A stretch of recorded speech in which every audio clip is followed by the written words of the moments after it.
My beloved brothers and sisters, sometimes in life, we think that being friendly to everyone, smiling excessively, opening our hearts without limits, giving our time to whoever asks us is a sign of goodness. Yes, kindness is a noble quality, but remember, too much of anything can cause harm. When you are overly friendly, you may unintentionally open doors for people to walk all over you. Not everyone who smiles at you is your friend. Not everyone who praises you wishes well for you.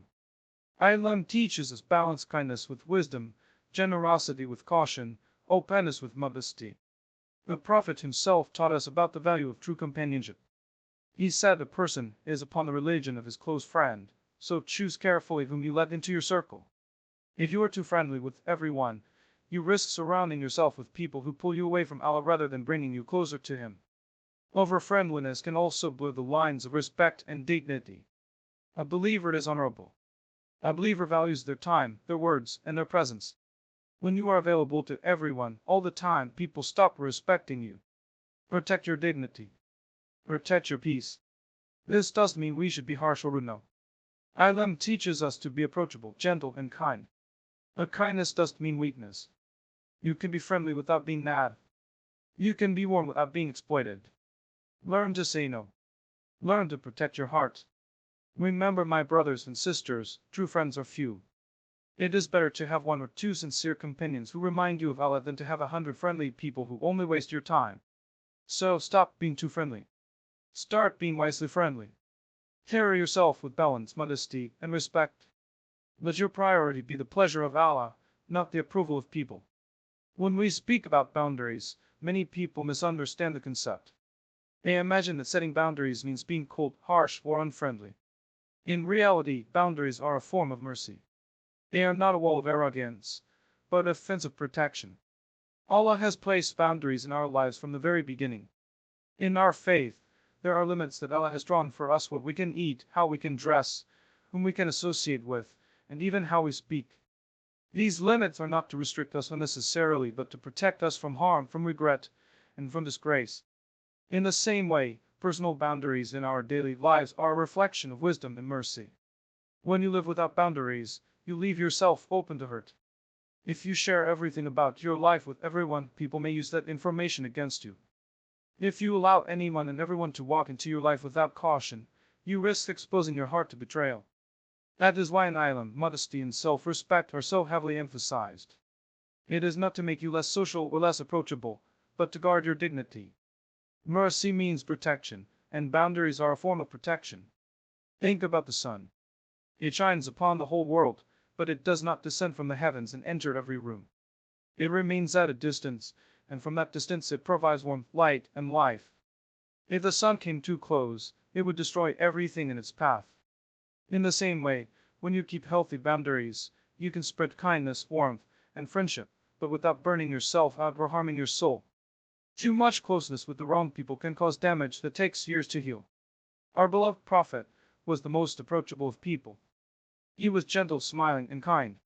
But at the same time, he taught his companions about the importance of privacy, dignity, and knowing who to trust. He didn't share everything with everyone, and he did allow people to overstep his limits. Even with the closest of companions, there were times and places he drew the line, teaching them that respect is built on boundaries. This balance made him the most beloved personality, and yet the most respected. If you fail to create boundaries, people will begin to take you for granted. They will think you are always available, always ready to solve their problems, always ready to listen to their stories, even when it drains you. After some time, you will feel empty, because you gave so much of yourself without keeping anything for your own soul. And when the time comes that you need help, those same people may not even be there for you. Boundaries save you from such disappointment. They remind you that your energy, your time, and your heart are valuable, and they should be given only to those who deserve it. Some of us confuse friendliness with faith. We think that if we are religious or kind-hearted, we must say yes to everyone, we must accept every invitation, we must give endless attention. But that is not true. Our deen is balanced. Islam teaches us that the rights of others are important, but the rights of our own body and soul are also important. Even worship has limits. There are set times for prayer, set amounts of fasting, clear rules for charity. Why? Because without boundaries, worship could turn into hardship. And without boundaries in relationships, kindness can turn into weakness. Mercy is not only about being gentle to others, it is also about being gentle to yourself. When you say no to a person who is wasting your time, you are showing mercy to yourself. When you refuse to overshare personal matters, you are protecting your dignity, which is a mercy from Allah. When you distance yourself from people who harm your faith or disturb your peace, you are practicing mercy in its most powerful form. Boundaries are not cruelty, they are compassion in disguise. If you look around, you will notice that the people who are respected the most are not the ones who give unlimited access to everyone. They are the ones who know when to be available and when to step back. They are approachable, but not overly accessible. They are kind, but not mad. People respect them because they respect themselves first. And when you respect yourself, others follow that example. In friendships, in family, in society, boundaries are essential. If you allow people to overstep your privacy, they will. If you allow people to speak to you disrespectfully, they will. If you allow people to use your time endlessly, they will. But when you draw the line with wisdom and firmness, you are teaching others how to value you. That is why boundaries are mercy, because they teach people to treat you with respect, and they protect your heart from unnecessary pain. Remember, mercy in Islam is not just about kindness, it is about balance. Allah is most merciful, and His mercy is shown in how He sets limits for us. He tells us what is good and what is harmful. He protects us through His commands. In the same way, you must protect yourself through your own personal boundaries.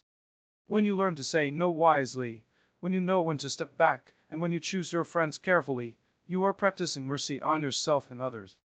So stop thinking that boundaries make you less loving or less friendly. They make you stronger, wiser, and more respected. They allow you to give the best version of yourself to the right people at the right time.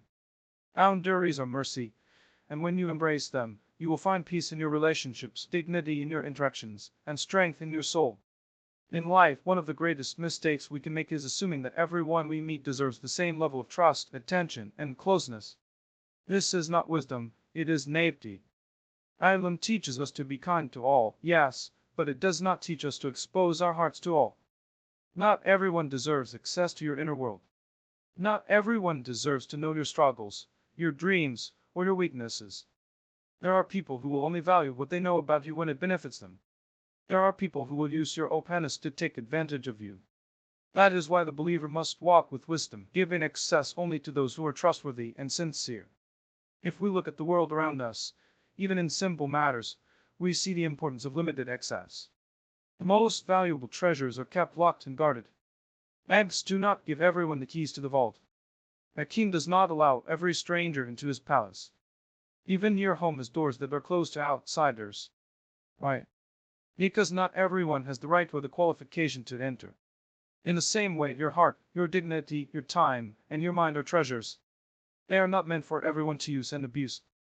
If you open yourself too easily, you will find people stepping on your value as though it were nothing. Many of us confuse friendliness with excess.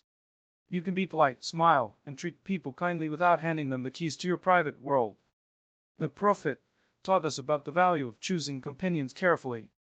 He compared good company to the seller of perfume and bad company to the blacksmith who burns your clothes with sparks. Notice how he did not say we must allow everyone into our lives the same way. He taught us that proximity matters. Some people bring fragrance to your life, while others bring fire. If you give everyone access without thought, you will eventually burn yourself. It is not harsh to guard yourself. It is not arrogance to keep a distance from those you know may harm your faith, your peace, or your dignity. It is wisdom. Sometimes people mistake openness for goodness, but openness without limits is actually carelessness. People who are insincere will use your friendliness as an opportunity. They will pull out of you secrets that should remain hidden. They will test how far they can push you, and once they know your weaknesses, they will use them. Protecting yourself from this is not being unfriendly, it is protecting the trust Allah has placed in your heart. You will also notice that when you give too much access to people who do not deserve it, they begin to lose respect for you. The more available you are, the less they value your presence. But when you are wise with your access, when you speak with dignity, when you keep certain matters private, when you do not allow everyone to become overly familiar, you create a sense of respect around yourself. People realize that you are not to be taken for granted. They understand that your company is valuable. This is not pride, it is simply self-respect. Our faith reminds us again and again to be careful with whom we associate. We are told to sit with the righteous, to surround ourselves with those who remember Allah, and to avoid those who waste time in vain talk. Why? Because not everyone is deserving of the most precious gift you have, your time and your companionship. If Allah commands us to be selective with whom we sit, then surely we must be selective with whom we give access to our hearts. Sometimes we think keeping distance is unkind. But reflect on the mercy behind this teaching. If you let harmful people too close, you may not only harm yourself, but also enable them in their wrong. By keeping boundaries, by limiting excess, you teach them indirectly that respect must be earned. You teach them that not every heart is a playground. In doing so, you protect both yourself and them. When you look at the life of the Prophet, you see that although he treated everyone with compassion and respect, not everyone had the same level of closeness to him. His family had their place, his closest companions had their place, and the wider community had their place. He did not grant the same access to all. That balance is a lesson for us. Love all, pray for all, help where you can, but do not hand over your inner world to just anyone. There will be people in your life who deserve closeness. They will be sincere, loyal, and righteous. These people remind you of Allah, they protect your honor, and they never misuse your trust. Such people are a blessing, and to them, you can open your heart. But they are few. Not everyone qualifies to be among them. If you confuse acquaintances with true friends, you will pay the price with pain, betrayal, or disappointment. It is far better to have a small circle of trustworthy souls than a large crowd with no sincerity. So learn to guard your access. Give your smile to all, give your greetings to all, give your kindness to all, but your heart, your secrets, and your time give only to those who deserve it. Not everyone has earned the right to be close to you. Protect yourself with wisdom, and you will protect your dignity, your peace, and your faith. And remember, when you limit access to people, you are not being unfriendly, you are being responsible with the gift Allah has given you. There is a beautiful principle in our faith that teaches balance in all things. When we go to extremes, even with good qualities, they can turn against us. Kindness is noble, compassion is noble, and friendliness is noble, but when taken beyond their rightful limits, they may lead to harm rather than good. Over-friendliness is one of those qualities. It may appear at first to be a sign of a pure heart, but in reality, it often becomes a weakness that people take advantage of. Instead of earning respect, it can result in disrespect. Instead of bringing peace, it may bring heartbreak. That is why wisdom calls us to be friendly, but not overly friendly. When you are too friendly, you start to blur the line between sincerity and naivety. You give people the impression that you are always available, always willing, always ready to please. While some may appreciate this temporarily, others will see it as an opportunity.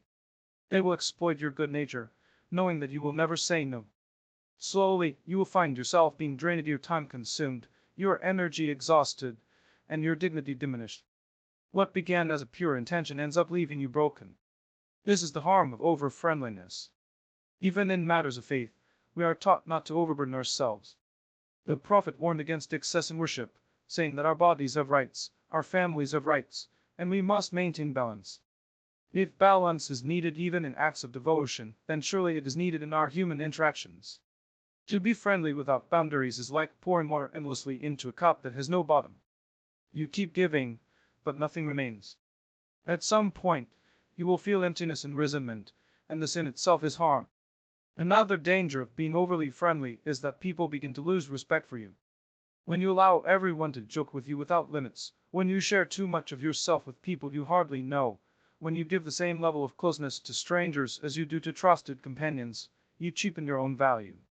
People stop seeing you as a person of dignity and start seeing you as someone easily accessible, someone who can be pushed around. Over-friendliness takes away the aura of respect that a believer should naturally carry. Think about the Prophet. He was approachable, gentle, and loving. Yet, at the same time, there was a sense of awe and respect in the hearts of the people around him. They did not take advantage of him because he carried himself with dignity and balance. He was not cold or distant, but he was also not overly casual. That balance made him beloved and respected at the same time. If over-friendliness were a virtue, he would have practiced it, but instead he showed us that kindness must be coupled with wisdom. Sometimes over-friendliness leads to dangerous attachments. You may give your heart too quickly to people who do not value it. You may open up your secrets to those who cannot be trusted. You may confuse acquaintances with true friends, and when betrayal comes, it cuts deeply because you had allowed someone too much access. This is a very real harm that many people experience, and the root cause is often the lack of balance and friendliness. A wise person learns that not everyone who smiles at them deserves to be called a friend. Not everyone who praises them deserves to hear their inner struggles. Trust must be earned, not given away freely in the name of friendliness. Over-friendliness can also harm your faith. You may find yourself compromising your values in order to please people. You laugh at every joke, even when it is inappropriate, just because you don't want to appear unfriendly. You agree to things that go against your conscience because you fear being disliked. You spend endless hours in gatherings of no benefit because you do not want to offend anyone. In the end, you harm your relationship with Allah just to maintain friendships that may not even last. That is the greatest harm of all. There is also the harm of losing yourself. When you are overly friendly, you shape yourself according to the expectations of others. You want to be liked by everyone, so you hide your true feelings and wear a mask of constant availability. Slowly, you lose your identity, because your life becomes about pleasing people rather than pleasing Allah. But remember, the one who tries to please everyone will end up pleasing no one, and worse, they may displease their creator. True friendship and true kindness do not require over-friendliness. They require sincerity, respect, and balance. A friend who values you does not need you to be constantly available. A person who respects you does not expect you to lower your dignity. And those who are sincere will never force you to compromise your values. The ones who demand over-friendliness are usually the ones who bring harm, even if it is unintentional. So learn to protect yourself. Be friendly, yes, but be wise. Greet people with warmth, but do not give your entire self to every passerby. Smile, but know when to be serious. Be approachable, but not vulnerable to everyone. Let people know that while you are kind, you are not to be taken advantage of. This balance will save you from harm and will make people value your presence. Over-friendliness is not a requirement of faith. Allah says, protect yourself from harm by remembering that every quality, no matter how noble, becomes harmful when taken to excess. Be kind but not weak. Be warm but not naive. Be friendly, but not overly friendly. In doing so, you will safeguard your dignity, preserve your peace, and maintain the respect of those around you, all while keeping your heart firm in the remembrance of Allah. One of the most beautiful qualities that Allah instills in the heart of a believer is modesty. Modesty is not just about clothing or outward appearance. It is a way of life, a manner of carrying oneself, and a shield that protects dignity. When a person is modest, they are not weak or shy in the negative sense. Rather, they are people of self-respect. They understand their worth and do not allow themselves to be cheapened in the eyes of others. Modesty is directly tied to dignity, and when a person loses modesty, they lose the very respect and honor that Allah has given them. Modesty begins with the heart. It is the awareness that Allah is always watching. This awareness shapes how we speak, how we act, and how we interact with people. When you carry modesty in your heart, you will not speak excessively, nor will you joke in ways that cross the line. You will not try to impress others by oversharing personal details, nor will you seek approval by exposing your private matters. A modest person understands that dignity comes from silence when silence is better, and from speaking with wisdom when words are necessary. Dignity is also linked to how you present yourself to the world. It does not mean arrogance, nor does it mean looking down on others. It means carrying yourself with grace and balance. When you walk, people sense that you are approachable but not cheap. When you speak, they understand that you are kind but not careless. This balance is what earns you true respect. Many people mistakenly believe that the louder they are, the more they joke, or the more they open up to everyone, the more loved they will be. In reality, it is often the opposite. When you lose modesty, people lose respect for you. They may laugh with you, but deep down they do not hold you in high regard. The Prophet described modesty as a branch of faith. He said that every religion has a characteristic, and the characteristic of Islam is modesty. That means modesty is not optional, it is central to the identity of a believer. Without it, faith is incomplete. Modesty is what prevents a person from engaging in shameless behavior. It stops them from being overly friendly, from lowering their standards, and from exposing themselves to unnecessary harm. It is not a restriction meant to suffocate, but a boundary meant to protect. Think about a jewel. When it is covered, when it is protected, it is valued. When it is thrown around carelessly, it loses its shine. A believer is like a jewel.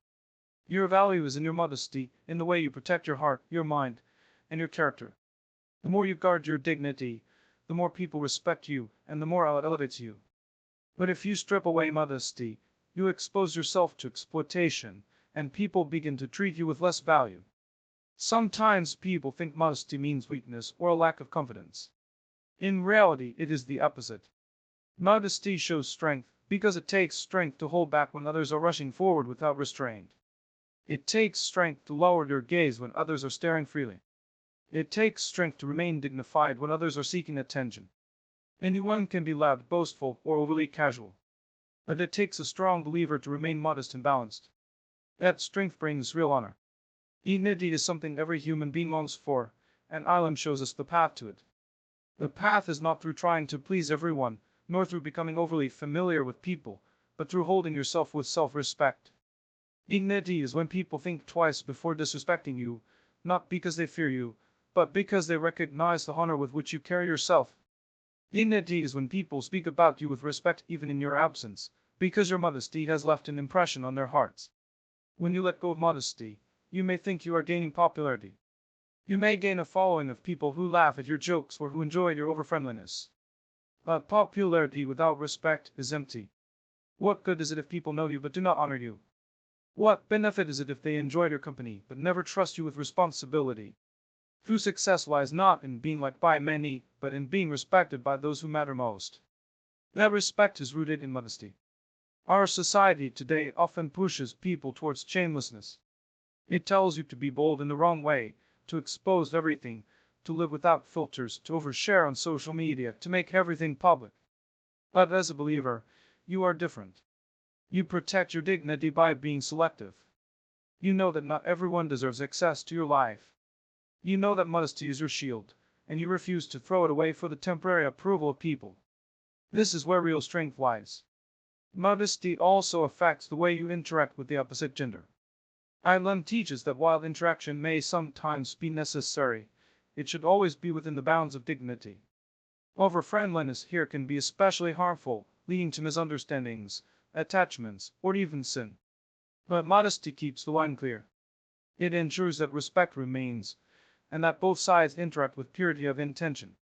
This is not about being harsh or unkind, but about protecting the sanctity of relationships and the purity of the heart. At the end of the day, modesty and dignity are gifts from Allah. They beautify a believer more than any physical appearance or worldly status. They bring peace to the heart, respect from others, and closeness to Allah. When you carry yourself with modesty, you are not just protecting your own honor, you are also reflecting the beauty of Islam itself. People see in you a person of balance, a person of self-respect, a person of principle. And that impression may be more powerful than 1,000 words of advice. So never feel that modesty is holding you back. It is not a weakness, it is your strength. It is the quality that preserves your dignity and raises you in the eyes of Allah and His creation. Hold on to it tightly, for once it is gone, it is very hard to regain. Remember that modesty and dignity are not only parts of your character, they are parts of your faith. And without them, your faith and your value are left exposed to the harm of this world. One of the greatest lessons life teaches us is that not everyone who walks beside you is truly your friend. You will meet countless people in your life, classmates, colleagues, neighbors, acquaintances, companions for a short period, but among them, only a very small number will remain sincere, loyal, and beneficial for your soul. True friends are rare, and that is why they must be valued like priceless treasures. Many of us waste time trying to hold on to large groups of friends, chasing the approval of everyone, and then we wonder why our hearts feel empty when disappointment comes. The reality is simple: true friendship is a blessing from Allah, and it is given only to a few. The Prophet told us that a person is upon the religion of their close friend, so each of us should carefully consider whom we allow into our inner circle. This means that friendship is not just about spending time together, laughing, or sharing stories. It is about influence.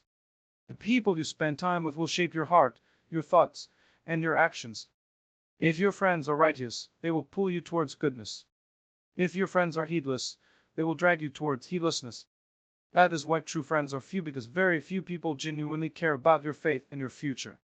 Most people are caught up in their own lives, their own desires, their own struggles. To find someone who sincerely wants what is best for your soul is rare indeed. Many of us confuse friendliness with friendship. We assume that because someone greets us warmly, smiles at us, or spends time with us, they must be our friend. But friendliness can be shallow, while friendship is deep. Friendliness may vanish the moment you are no longer useful, while true friendship remains even when you have nothing to offer. A real friend does not disappear in hardship. A real friend does not abandon you when you fall. A real friend prays for you in your absence, advises you when you are wrong, and celebrates with you when you are blessed. Such friends are few, and when you find them, you must thank Allah for the gift. One of the harms of being too friendly with everyone is that you spread yourself too thin. You try to maintain too many relationships at once, and in doing so, you fail to nurture the few that actually matter. You waste your time pleasing people who will not even remember you tomorrow, while neglecting those sincere souls who have always been there for you. When hardship strikes, you quickly discover who your real friends are. Many of those you thought were close vanish without a trace, leaving only a handful by your side. This painful reality should teach us that not everyone deserves the same place in our hearts. True friends are also those who remind you of Allah. They are the ones who, when you forget, bring you back. When you are tempted to slip, they pull you away from danger. When you grow lazy in worship, they encourage you with love and sincerity. This kind of friendship is more valuable than gold because it helps you secure success in the hereafter. How many people surround themselves with companions who only care about worldly pleasures, who encourage sin, who waste time in vain talk, and then wonder why their own hearts feel distant from Allah. The company you keep matters more than you think, and the rare true friend who points you to the right path is a mercy you cannot afford to lose.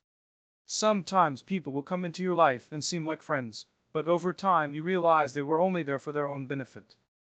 They wanted your company for entertainment, your resources for their advantage, or your support when it suited them. When those things are no longer available, they vanish. This is the test of life, and it reminds us not to expect sincerity from the crowd. True friends are few, and they are recognized in times of need. It is during hardship that the masks fall away and sincerity reveals itself. Another point to remember is that being selective with your friends is not arrogance, it is wisdom. You do not need hundreds of friends, you need one or two who are genuine. Even if the world thinks you are lonely, you are richer than most people if you have even a single true friend. Chasing numbers, seeking popularity, trying to be loved by every method only leaves you exhausted and disappointed. True strength lies in recognizing the difference between an acquaintance and a friend, between a companion of convenience and a companion of sincerity. History is filled with examples of friendships that were few but powerful. The Prophet himself had thousands of followers, but his closest circle was small. Abu Bakr was his most trusted companion, standing by him in the cave during the Hijrah, supporting him through every hardship. That kind of loyalty is not found in everyone. The fact that the Prophet valued him so deeply shows us the importance of cherishing true friendship, even if it is only with one or two people. So, my brothers and sisters, do not be deceived by numbers. Do not measure your worth by how many people surround you at a gathering or how many contacts you have in your phone.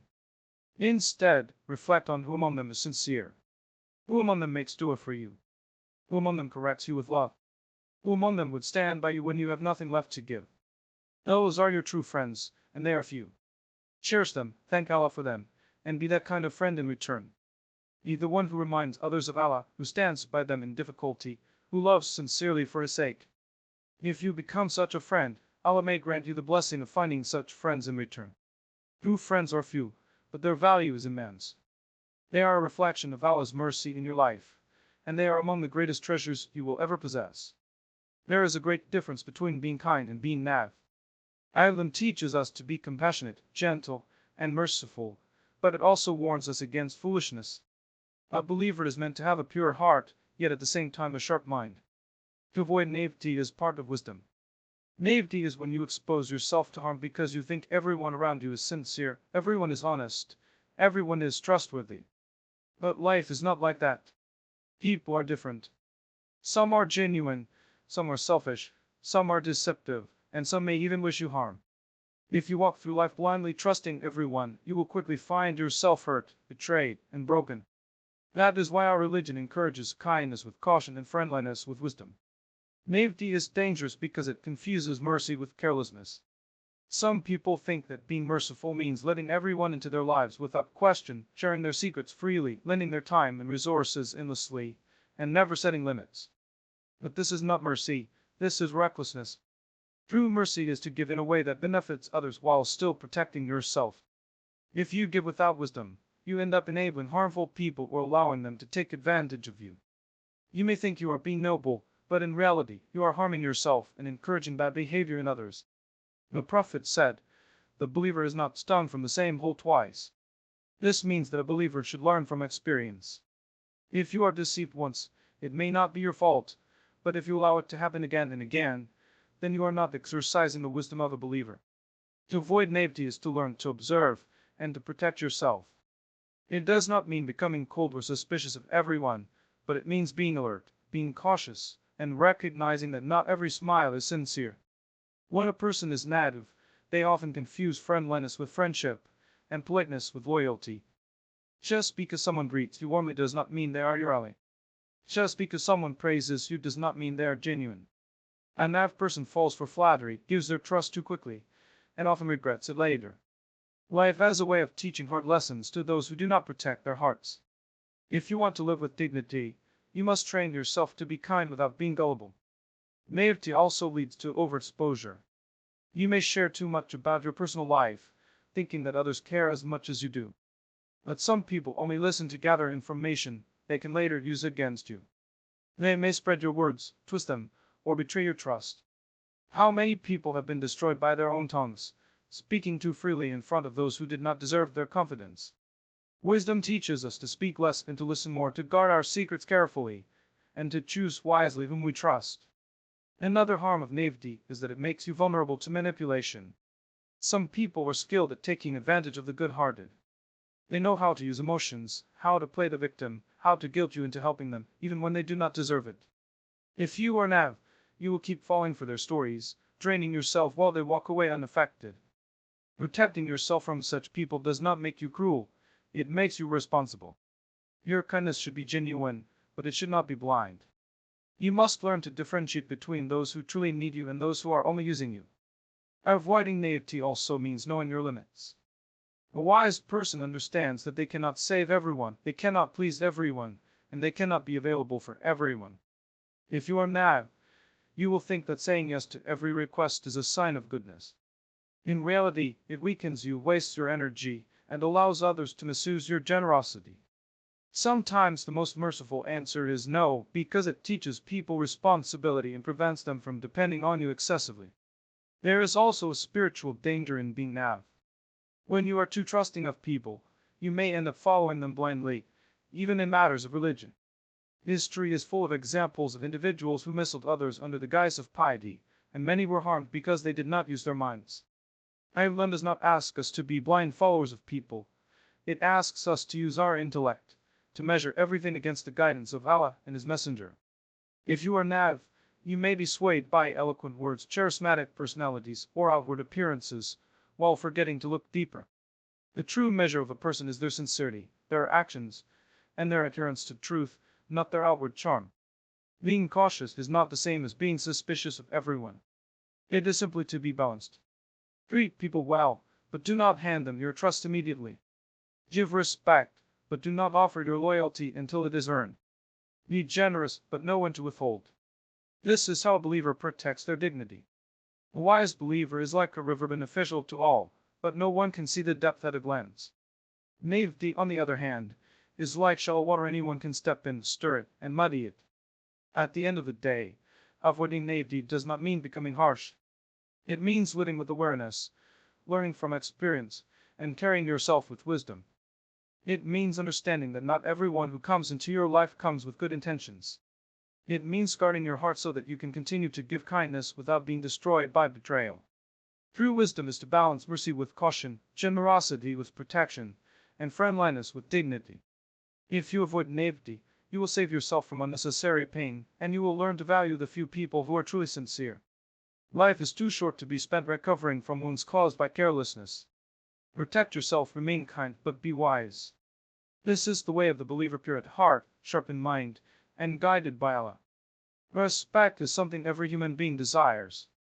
We all want to be valued, listened to, and treated with dignity. But respect is not something that can be demanded with loud words, nor is it something that is gained by lowering ourselves to please people. Real respect is earned through balance in our character, balance in our interactions, and balance in how we carry ourselves. Too much harshness drives people away, but too much softness invites disrespect. Too much distance makes you seem unapproachable, but too much closeness makes you too familiar.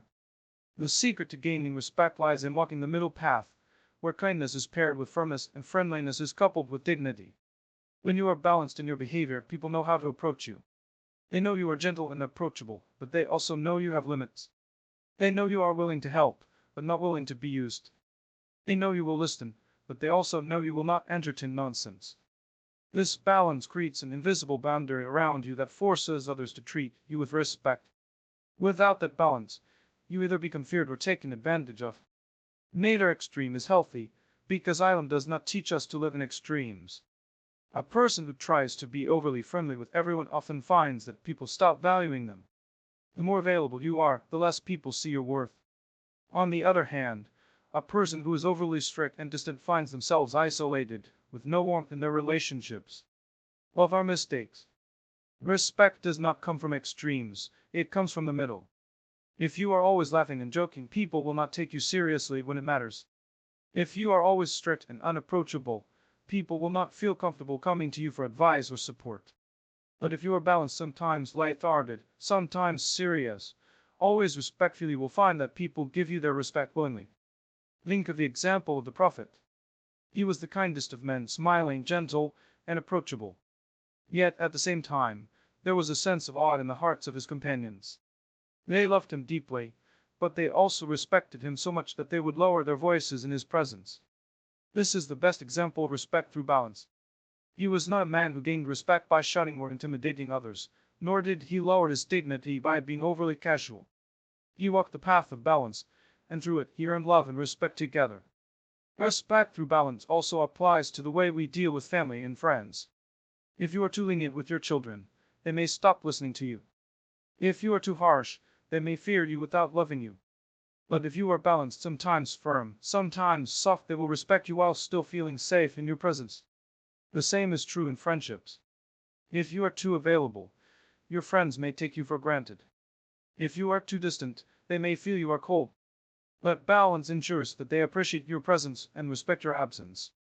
In the workplace or society, balance is equally important. A person who always says yes to every request, even when they are overwhelmed, eventually loses respect. People begin to assume that their time is not valuable. But a person who knows when to say yes and when to say no, when to give and when to hold back, earns admiration. People realize that such a person values themselves, and therefore others value them too. Respect comes from showing people that while you are kind and helpful, you are not desperate for their approval.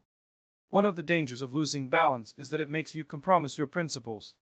When you want to be liked by everyone, you start agreeing with things you know are wrong. You start laughing at jokes that displease Allah, or joining in conversations that have no benefit, simply because you do not want to appear unfriendly. But in the end, you lose not only the respect of people but also the respect of your own soul. Balance means being friendly without compromising your values. When people see that you stand firmly by what you believe while still treating them with kindness, they cannot help but respect you. Balance also means knowing how much of yourself to share. Some people open their hearts to everyone they meet, pouring out their secrets and struggles to people who have not earned that trust. This overexposure leads to harm and eventually to a loss of respect. Others are so close that no one feels connected to them, and this too reduces respect.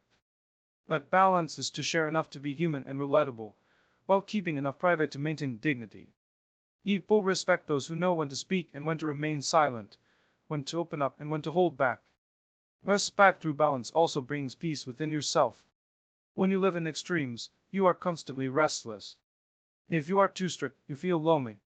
If you are too lenient, you feel drained and taken advantage of. But balance keeps your heart at ease. You know you have treated people with kindness, but you also know you have not allowed them to cross your limits. This inner peace reflects outwardly, and people sense it. Respect flows naturally towards those who are at peace with themselves. At the end of the day, everyone desires respect, but not everyone knows how to earn it. It is not gained by chasing popularity, nor by demanding it from others. It is earned through balance in words, balance in actions, balance in relationships. When you live with balance, people will respect you without you ever having to ask for it. They will value your time, your presence, and your opinion. Most importantly, Allah will grant you honor in this life and the next, because you carried yourself with the dignity that comes from living within the beautiful balance that Islam teaches. So a believer must internalize is that no matter how hard you try, you will never be able to please everyone. Human beings are different in their desires, their expectations, and their judgments. If you dedicate your life to winning the approval of people, you will exhaust yourself and still be left disappointed. Today they praise you, tomorrow they criticize you. Today they love you, tomorrow they turn away. People's hearts change, their opinions shift, and their loyalty often depends on what benefits them. But Allah's pleasure never changes. His standard is constant, His justice is perfect, and His reward is everlasting. That is why the believer must seek Allah's pleasure first. If He is pleased with you, it does not matter who is displeased. And if He is displeased with you, it does not matter who is pleased. Chasing the approval of people is one of the traps that leads to over-friendliness. You begin to think that in order to be accepted, you must always agree, always smile, always be available, and always compromise. You lower your values to fit into circles that do not remind you of Allah. You laugh at things that should make you cry, you participate in actions you know are wrong, and you silence your conscience just to avoid conflict. But in the process, you lose something far greater, you lose your connection with Allah. What benefit is there in winning the hearts of people while losing the mercy of the one who created them? When you seek Allah's pleasure first, you find clarity. You know that your speech, your actions, and your choices are measured by a higher standard. You no longer feel pressure to please everyone, because you know that it is impossible. You speak the truth even if it is unpopular, but you do so with wisdom and kindness. You set boundaries even if others dislike them, but you do so with humility and respect. You live with dignity, not arrogance, because your goal is not to impress the crowd but to remain faithful to your Lord. This principle transforms how you approach relationships. You stop being too friendly in ways that compromise your values. You stop trying to win affection by being excessive in your openness. You realize that true friendship is not based on endless availability, but on sincerity and faith. The people who truly care about you will remain by your side even when you prioritize Allah's commands. Those who abandon you because you refuse to compromise your faith were never sincere friends to begin with. Seeking Allah's pleasure first helps you filter out relationships that would have brought you harm. It also gives you strength in times of criticism. When you live for people's approval, their words can crush you. A single insult can ruin your day, a single rejection can break your spirit. But when you live for Allah, criticism no longer destroys you. You remind yourself that the same people who criticize you today may need you tomorrow, and the same people who dislike you now may respect you later. What matters is not their shifting opinions, but the constancy of your obedience to Allah.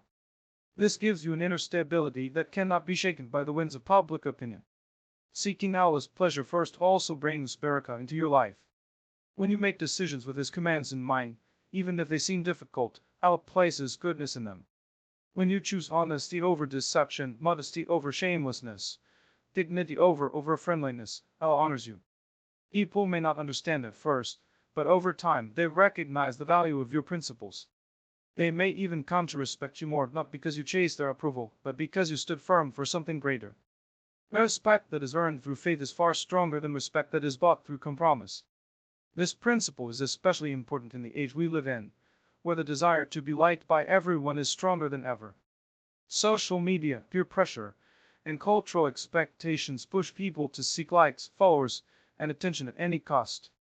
Many lose their modesty, their dignity, and even their faith, all for the fleeting approval of others. But the believer reminds themselves, these people will not be with me in my grave, nor will they stand with me on the day of judgment. On that day, only Allah's judgment will matter. If I spent my life chasing the world, I will stand empty-handed.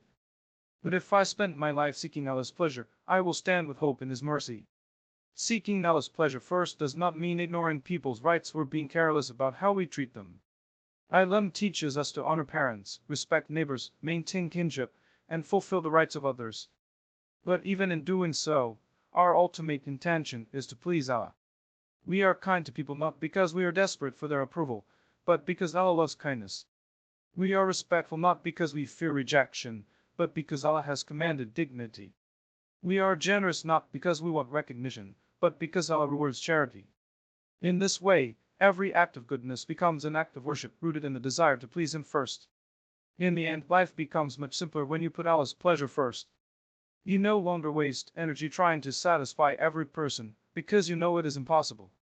You live with confidence, because you know your efforts are directed toward the one who sees everything, even what people overlook.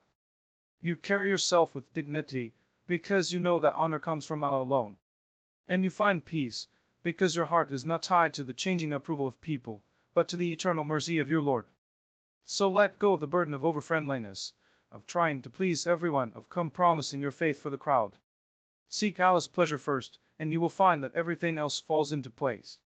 Some people may dislike you, but the right people will love and respect you. The world may turn away, but Allah will turn towards you.